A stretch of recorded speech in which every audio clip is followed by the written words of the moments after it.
السلام علیکم، جہاں زیب عباسی ایک نئے یوٹیوب پروگرام کے ساتھ حاضر ہے۔ سپریم کورٹ آف پاکستان میں آج تقریباً 6.5 گھنٹے تک زیر سماعت رہنے والا مقدمہ اب اس کا فیصلہ محفوظ کر لیا گیا ہے۔ 7:30 بجے افطاری کے بعد سپریم کورٹ سے فیصلہ سنایا جائے گا۔ یہ مقدمہ ہے آرٹیکل 95 کے تحت ڈپٹی اسپیکر کی طرف سے دی گئی رولنگ کے خلاف از خود نوٹس کیس کا۔ سپریم کورٹ آف پاکستان میں جو اس کیس میں اس بات کا جائزہ لیا گیا، جانچا گیا کہ کیا جو ڈپٹی اسپیکر کی رولنگ تھی وہ آئین کے مطابق تھی یا نہیں۔ سپریم کورٹ آف پاکستان نے ایک آبزرویشن تو یہ دی ہے کہ یہ جو رولنگ ہے یہ قانون کے مطابق نہیں تھی، یہ درست نہیں تھی۔ تاہم آج کی اگر ہم عدالتی ماحول کی بات کریں تو یوں لگ رہا تھا کہ جیسے آج یہ عدالت نہیں ہے، جیسے کوئی پارلیمنٹ کا سیشن ہو رہا ہے، یا جیسے کچھ پولیٹیشنز ہیں اور اسمبلی اجلاس چل رہا ہے اور اس میں کچھ میثاق جمہوریت کی باتیں ہو رہی ہیں، یا کچھ اس طرح کا فارمولہ طے کیا جا رہا ہے نیکسٹ پولیٹکس کا، اگلی حکومت بنانے کا۔ تو بہرحال آپ کو تمام تر تفصیلات سے مختصراً آگاہ کرتے ہیں۔ کیس کی سماعت میں اٹارنی جنرل فار پاکستان سے جب یہ موقف لیا گیا تو انہوں نے اٹارنی جنرل فار پاکستان نے سپریم کورٹ آف پاکستان کے سامنے یہ موقف رکھا کہ سپریم کورٹ میں پہلے تو جوڈیشل ایکٹیویزم کا دور رہا، پھر جوڈیشل ریسٹرین کا دور بھی رہا، اور اب ایک اور ٹرم ہے اور اس کو کہتے ہیں جوڈیشل اسٹیٹمنٹ شپ۔ اس جوڈیشل اسٹیٹمنٹ شپ کا مظاہرہ سپریم کورٹ آف پاکستان نے سیکڈ امپلائیز یعنی برطرف سرکاری ملازمین کے کیس میں کیا۔ ریویو کیس میں سپریم کورٹ نے آرٹیکل 184(3) کا استعمال کرتے ہوئے ان ملازمین کو بحال کیا، اور سپریم کورٹ آف پاکستان جو ہے وہ یہاں پہ بھی جوڈیشل اسٹیٹمنٹ کا مظاہرہ کرے۔ اور اٹارنی جنرل فار پاکستان نے یہ بھی کہا کہ مجھے یقین ہے کہ شہباز شریف صاحب جب رستم پر آ کر بات کریں گے تو وہ بھی جو ہے وہ ارلی الیکشن کی بات کریں گے، کیونکہ 2018 کا جو عوامی مینڈیٹ تھا وہ شہباز شریف صاحب کا نہیں تھا، بلکہ یہ عوامی مینڈیٹ تو پاکستان تحریک انصاف کا تھا۔ اور چیف جسٹس نے کہا کہ اس وقت اکانومی کے اوپر لمبی چوڑی گفتگو کی چیف جسٹس آف پاکستان نے۔ انہوں نے یہ کہا کہ اس وقت روپے کی قدر ڈالر کے مقابلے میں گر رہی ہے، ملک میں اسٹاک ایکسچینج مارکیٹ کریش ہو رہی ہے، اور ہم ایک مضبوط حکومت چاہتے ہیں۔ چیف جسٹس آف پاکستان نے یہ بھی کہا کہ یہ بات میں بطور عام شہری کہہ رہا ہوں، تاہم اٹارنی جنرل فار پاکستان نے یہ کہا کہ اگر کسی نے حکمرانی کرنی ہے تو وہ نیا مینڈیٹ لے کر آئے، اور عدالت کہہ دے رولنگ غیر قانون کی نظر میں درست نہیں ہے، لیکن جو عام جو جلد انتخابات ہیں اس حوالے سے سپریم کورٹ آرڈر دے۔ شہباز شریف یہاں پر پیش ہوئے، رستم پر آئے، اور انہوں نے کہا کہ میں ایک وکیل نہیں ہوں، عام شہری کی حیثیت سے بات کرنا چاہوں گا۔ اور عدالت کی سے درخواست ہے کہ ڈپٹی اسپیکر کا اقدام غیر قانونی تھا، تو پھر اسمبلی تحلیل کرنے کا اقدام بھی اس کو بھی غیر آئینی، غیر قانونی سمجھا جائے۔ شہباز شریف نے یہ بھی کہا کہ ایسی صورتحال میں اسمبلی بحال ہونی چاہیے، اور آئین کو جب معطل کیا گیا، غیر آئینی اقدامات اٹھائے گئے، غلطیوں کو سدھارنے کا بھی اب وقت ہے۔ شہباز شریف نے سپریم کورٹ میں یہ موقف بھی پیش کیا کہ اسپیکر کا اقدام غلط قرار دیا گیا تو پھر پارلیمان کو دوبارہ بحال کیا جائے، اور عدم اعتماد کی تحریک پر فیصلہ پارلیمان کو کرنے دیا جائے۔ شہباز شریف نے یہ بھی کہا کہ تحریک انصاف کی بھی جو ہیں وہ ایک ان کی بھی مخلوط حکومت تھی، یعنی مختلف پولیٹیکل پارٹیز نے مل کر گورنمنٹ بنائی تھی، ایک پارٹی کا حکومت پاکستان تحریک انصاف کی ایک پارٹی کی حکمران جماعت نہیں تھی۔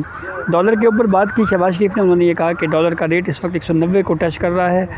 اور میں نے اختلاف رائے کے باوجود معاشی میثاق کی رائے دی۔ بلوچستان، سندھ اور KPK کے دور دراز کے علاقے کو جو لوگ ہیں وہ بھوکے ہیں، اور تو پاکستان کو ایک فلاحی ریاست کے طور پہ نہیں کہا جا سکتا۔ شہباز شریف نے یہ بھی کہا کہ عمران خان نے 172 ووٹ لیے تھے، پرائم منسٹر بنے تھے، لیکن ہمارے پاس اس وقت 177 ووٹس ہیں، اور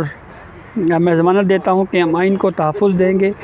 اور چونکہ ویسے تو پاکستان نے یہاں پہ یہ پوچھا، انہوں نے یہ کہا کہ 2013 میں آپ کی کتنی نشستیں تھیں؟ اس پر شہباز شریف نے کہا کہ 115 نشستیں تھیں ہماری پاکستان مسلم لیگ نون کی 2013 کے انتخابات میں۔ چیف جسٹس نے کہا کہ آپ کو اس وقت بھی اکثریت نہیں ملی تھی۔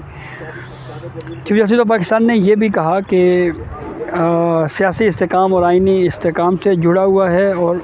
2013 میں سیاسی جماعت جو ہے وہ 5 سال تک رہی۔ تاہم شہباز شریف نے یہاں پہ یہ موقف اختیار کیا۔ ان کا یہ کہنا تھا کہ آزاد حیثیت سے اراکین بھی ان کی جماعت میں شامل ہوتے رہے۔ جیسے جمال خان بندوخیل نے یہاں پہ کہا کہ حزب اختلاف کی سیاسی جماعتوں کا مطالبہ تھا کہ نئے الیکشن ہوں۔ یہاں پہ ایک چیز واضح کرنا ضروری ہے کہ جیسے جمال خان بندوخیل شروع سے ہی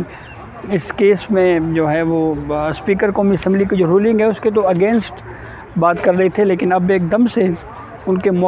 کا ویو جو ہے وہ ایز آبزرویشن ہم جانیں تو شاید اس میں تھوڑی تبدیلی آئی ہے، جس میں وہ یہ کہہ رہے ہیں کہ حزب اختلاف کی سیاسی جماعتوں کا تو یہ خود مطالبہ تھا کہ وہ نئے الیکشن کروائیں، اور اب آپ الیکشن میں کیوں نہیں جا رہے؟ شہباز شریف نے اس پہ جواب دیا کہ ہم تو شفاف انتخابات چاہتے ہیں، اور اگر حزب اختلاف قائد حزب اختلاف جو ہے وہ قائد ایوان بن جاتا ہے تو اس میں کوئی بات نہیں ہے۔ تاہم جسٹس ریاض الاحسن نے اس کے اوپر یہ کہا کہ قائد حزب اختلاف قائد ایوان بن جاتا ہے تو اسمبلی کی مدت کتنی بچے گی؟ اس کے اوپر جسٹس ریاض الاحسن کے اس سوال پہ شہباز شریف نے یہ جواب دیا کہ 1.5 سال تک اسمبلی مدت باقی رہے گی، اور ہم آزاد اور شفاف انتخابات کروانے کا مکمل طور کے اوپر یقین دہانی کرواتے ہیں سپریم کورٹ آف پاکستان کو۔ پھر اس کے بعد نون لیگ کے وکیل سپریم کورٹ آف پاکستان میں پیش ہوئے۔ انہوں نے یہ کہا کہ 2002 سے لے کر 2022 تک پاکستان کی پولیٹکس میں ہمیشہ مختلف جماعتوں نے مل کر حکومتیں بنائیں، یعنی کسی ایک سیاسی جماعت کی حکومت نہیں رہی۔ اور چیف جسٹس آف پاکستان کا یہاں پہ یہ کہنا تھا، انہوں نے یہ کہا کہ پہلے آپ نئے انتخابات کی بات کر رہے تھے اور اب آپ مختلف بات کر رہے ہیں۔ تاہم نون لیگ کے وکیل نے یہ کہا کہ تحریک انصاف کے 154 اراکین تھے اور متحدہ اپوزیشن کے پاس 177 اراکین اس وقت موجود ہیں۔ اس کیس کی سماعت کے دوران وکیل نون لیگ نے یہ موقف بھی پیش کیا کہ پچھلی اتحادی حکومتوں کی طرح یہ بھی اتحادی حکومت ہی تھی، اور یہاں پہ جب پاکستان مسلم لیگ نون نے کے وکیل نے یہ بھی کہا کہ جو اتحادی حکومتیں ہیں وہ سالوں تک قائم رہتی ہیں، جبکہ اکثریتی حکومت جو ہے وہ بعض اوقات 1 سال بھی نہیں چلتی، اور ایک فیصلے میں پشاور اسمبلی بحال کروانے کی مثال بھی جو ہے وہ مسلم لیگ نون کے وکیل کی طرف سے سپریم کورٹ آف پاکستان کے سامنے رکھی گئی۔ اور اس کیس کی سماعت میں جو پاکستان مسلم لیگ نون کا جو مزید موقف تھا جو انہوں نے پیش کیا سپریم کورٹ کے سامنے رکھا، اس میں انہوں نے کہا کہ ضیاء الحق کا اسمبلی تحلیل کرنا اور عمران خان کا اسمبلی تحلیل کرنا دونوں ہی غیر آئینی اقدام ہیں، یعنی کہ انہوں نے دونوں کا موازنہ کیا اور یہ کہا کہ دونوں اقدامات ایک جیسے تھے۔ اور چیف جسٹس آف پاکستان نے یہاں پہ یہ کہا کہ آپ بہت سنگین نوعیت کے الزامات لگا رہے ہیں اور میں ان الزامات کی طرف نہیں جانا چاہ رہا۔ آرٹیکل 58(2)B جو اسمبلی تحلیل کرنے کا صدارتی اختیار تھا، اس کو تو یہ تو فوجی امروں کا تحفہ تھا، اس کو تو فوجی مارشل لاؤں کے طور پہ استعمال کرتے تھے۔ اور پھر اس کے بعد چیف جسٹس آف پاکستان نے یہ کہا کہ عمران خان نے ذرا سخت زبان استعمال کرنا کہ سیاست میں مقابلے بازی ہوتی ہے اور ہم سب کو مساوی طور کے اوپر اس تمام تر صورتحال میں ہم نے دیکھنا ہے کہ کس طرح کا فیصلہ جاری کرنا ہے۔ شہباز شریف نے یہ کہا سپریم کورٹ میں کہ 197 اراکین پر غداری کا الزام لگایا گیا، اور اگر ہمیں اپنی حکومت بچانے کے لیے غداری کا الزام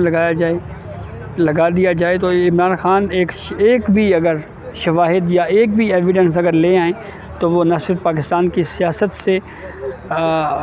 سے پیچھے ہٹ جائیں گے، پاکستان کی سیاست چھوڑ دیں گے، بلکہ اس کے ساتھ ساتھ جو سزا سپریم کورٹ دے گی وہ سزا بھی ان کو قبول ہوگی۔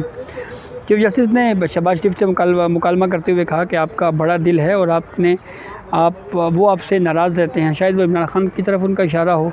اور انہوں نے آپ کے ساتھ کبھی ہاتھ نہیں ملایا۔ ہم چاہتے ہیں کہ ملک میں استحکام ہو، امن ہو، خوشحالی ہو، اور ہم پہ بہت زیادہ تنقید ہوتی ہے سوشل میڈیا پر۔ سوشل میڈیا ہم پر بہت زیادہ مہربان ہے آج کل۔ باہر انہوں نے کہا کہ ڈائس جو سپریم کورٹ کے باہر ڈائس ہے، وہاں پہ لڑائی جھگڑے ہوتے ہیں، اور یہ ملک سب کے لیے بنا ہوا ہے۔ بہرحال مختلف نوعیت کی جو پولیٹیکل باتیں ہیں، جس سے دونوں طرف سے، دونوں سیاسی جماعتوں کی طرف سے بھی یہ سیاسی گفتگو کی گئی، تاہم سے جو چیف جسٹس آف پاکستان کی طرف سے بھی کچھ جو آبزرویشن دی گئی وہ بھی قانون سے زیادہ ذرا سیاسی نوعیت کی تھیں۔ تو اب یہ 7:30 بجے اس اہم کیس کا فیصلہ سنایا جائے گا۔ تو دیکھنا یہ ہے کہ سپریم کورٹ آف پاکستان اس کیس کا فیصلہ کیا جاری کرتی ہے۔ کیا پاناما درس کی صورت میں فیصلہ کیا جائے گا جس میں کیس کچھ اور تھا اور فیصلہ کچھ اور دے دیا گیا، یا کچھ ایسا فیصلہ دیا جائے گا جس میں کوئی فارمولہ طے ہوتا ہے پولیٹیکل پارٹیز کے لیے؟ تو کیا یہ mandate supreme court of Pakistan کو یہ بات درست ہے یہ کہ اس طرح کے پولیٹیکل میٹرز میں سپریم کورٹ کو جانا چاہیے؟ تو بہرحال اب یہ ایک اہم معاملہ ہے، دیکھنا یہ ہے کہ یہ کس طرف معاملہ جاتا ہے۔ کیس سپریم کورٹ میں جو آیا وہ یہ تھا کہ جو ڈپٹی اسپیکر نے رولنگ تھی وہ آئین کے تحت ہے یا نہیں، لیکن سپریم کورٹ آف پاکستان اب جس طرح کی تجاویز پولیٹیکل پارٹیز سے مانگ رہی ہے یا الیکشن کے اوپر باتیں ہو رہی ہیں، تو یوں لگتا ہے کہ یہ اب معاملہ صرف ووٹ آف نو کانفیڈنس کے حوالے سے جو ڈپٹی اسپیکر کی رولنگ ہے اس سے بہت آگے کا ہے، اور یوں لگ رہا ہے کہ جیسے اب کوئی formula supreme court of Pakistan کے ذریعے سے طے ہوگا، لیکن اس کے نتائج کیا ہوں گے، اس کے اثرات کیا ہوں گے، یہ آنے والا وقت ہی بہرحال آپ بتائے گا۔ تو 7:30 بجے جو اہم پیشرفت ہوگی اس حوالے سے ہم آپ کو آگاہ کریں گے۔ اس وقت تک اجازت دیجیے، اللہ حافظ۔